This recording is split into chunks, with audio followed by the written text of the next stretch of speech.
Hey, it's Jim, and we are I'm gonna do this update on the Zoom Stryder at 500 miles. So I thought this was a good time to kind of check in and kind of let you know. What I did is I did a whole man, I got a bug in front of me. I did a whole another set of performance parameters to compare to when it was new. So I'm gonna just kind of discuss them briefly and talk about how the scooter's been doing. I gotta grab my notes.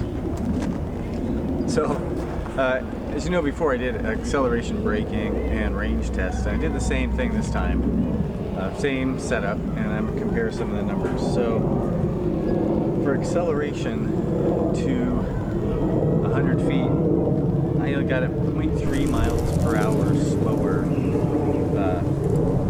now with the acceleration, and I didn't do that by time when I first started doing the acceleration test, so I don't have that number to compare, but I mean, it kind of bears out. It feels like it might be slightly slower, and that's not very much, but you know, just tiny bit slower.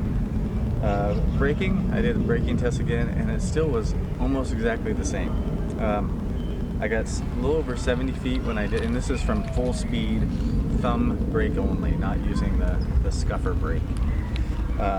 Little over 70 feet, almost 71 feet, and then a little bit over 69 feet this time. So that's, I mean, it's within a foot or two. That's very consistent, which kind of makes sense with it. You know, electronic brake, you wouldn't expect it to have changed all that much. Then the biggest thing I was interested in was the range test. I was like, well, because the one thing I might as well talk about now is the battery indicator seems to drop faster than it did when it was new. So I thought for sure I was going to lose a lot of range. But as I'll put up on the screen here, I got...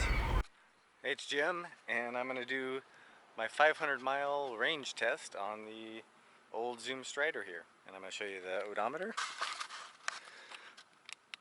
So here we go, we're actually 491, but assuming that the range hasn't decreased horribly, we should be able to get that over 500. So I'm gonna hook up the camera. We'll see some speed readings.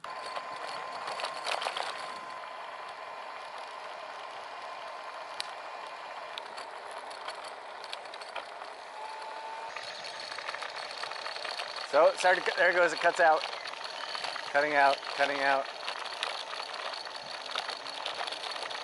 we're gonna coast the rest of the way.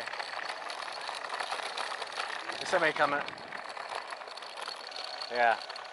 Alright, that's the end of the range test. Yippity-doo-dah. 14.2 miles. 1% flashing.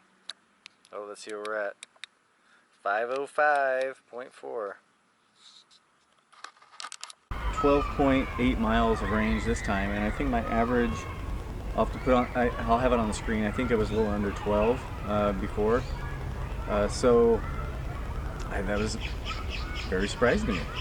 It went pretty good. I ran it right down to empty and maybe a little bit further than I should, but still it's, you know, 11 or 12 miles, at least over 10.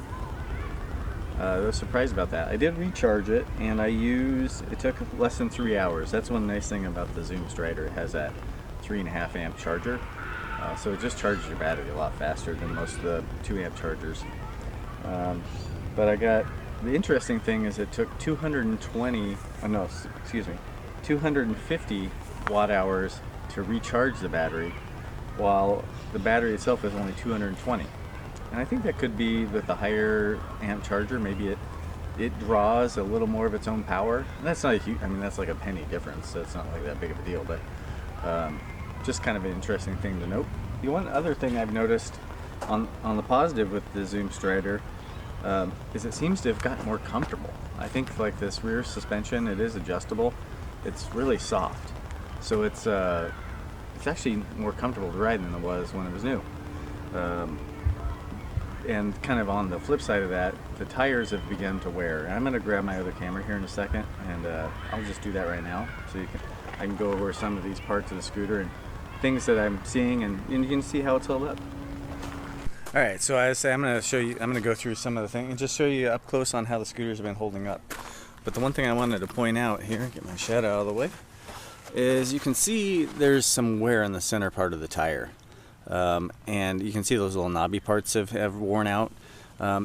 It doesn't affect the handling when it's dry out, but I've noticed it does when it's wet out. It seems like, especially on lines, like painted lines, and while riding this, I don't have as good a traction as when the scooter was new.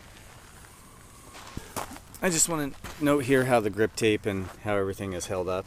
I think it's held up quite well. It's a little bit hard to clean these decks with the grip tape. I found like a bottle brush with some soap works pretty well. There's some, the same thing on the front tire you got on the back tire. There's some wear back here. It's it's a little dirty right now, and this part's a little bit beat up where the fender clips in. But after my initial fender issue that I did that one customer service repair video, then the new fender mechanical portion has a thicker wall, and I haven't had that same repeat issue that I had before. Coming in here, hopefully we aren't getting too much sun. I'll turn it on real quick. The buttons are a little sticky. You can see there's a little bit of wear on the paint here. There's a little bit of rust on some of these screws inside the handle grip. You can see there 510 miles. But, other than that, I think it's held up pretty dang well. So here you can see just kind of how the bottom is. I mean, there's some light scraping, but, it's held up pretty well. It's a little greasy in there. I could clean that up, of course. But that's where you adjust that tension on the rear wheel if you want to adjust the suspension. I'm just going to go along here one more time just to kind of show you how things are looking. I can't really complain. I think it's held up and still looks quite good. Alright, so hopefully I zoom in a little bit, kind of helped just kind of see the condition it is in. And I'm pretty, if you saw my video before, I was pretty less than complimentary about Zoom's customer service. I haven't had to use it again, and my warranty is no longer valid. I contacted them about maybe getting a Stryder EX. They're not very responsive, but it's just, hopefully their customer service improves. That's my biggest problem. It seems like besides that one fender issue I had, the scooter's really held up.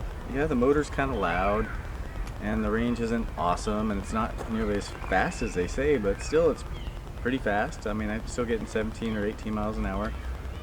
I never really got more than that. Oh jeez, that wasn't very smart, was it? Still getting 17 or 18 miles per hour is top speed, and it's gotten more comfortable. And the braking was one of my biggest complaints before, and it's still bad. The braking isn't good on this, but as I've ridden it more, I'm more used to it, and you have to anticipate a little more, and if things go bad, you probably need to be ready to ditch the scooter. It's kind of, without having a really good mechanical brake, that's kind of what you got to do. But yeah, I'm planning to do, I don't know if I'll have it long enough to do 1,000 miles, but yeah, hopefully this gives you a little feel for it. Still pretty fun scooter. I'm keeping this and the Glion 1.0 scooters in my stable of scooters to putz around on. So, have any questions? Let me know if I didn't cover something. Feel free to ask it. Thanks a lot for watching. Catch the wave.